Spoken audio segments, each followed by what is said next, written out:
Buat ujian darah bulan 12, doktor cakap buah pinggang berisiko rosak. Tahap 2, EGFR 80, kreatinin 105. Lepas amalkan Malga Gold Plus, konsisten 1 hingga 2 botol, EGFR 90, kreatinin 95. Alhamdulillah.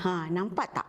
Macam mana Malga Gold Plus boleh tukar bacaan EGFR dan kreatinin. Ini semua atas izin Allah. Untuk anda yang ada masalah buah pinggang ni, tahap 1 hingga 3, insya-Allah Malga Gold Plus boleh jadi ikhtiar yang terbaik. Sebab dalam ni dia ada air sulingan gaharu yang diuji oleh Sirim. Lepas tu genom dan halal jakim. Fokus dia untuk bantukan kuatkan semula buah pinggang secara semula jadi.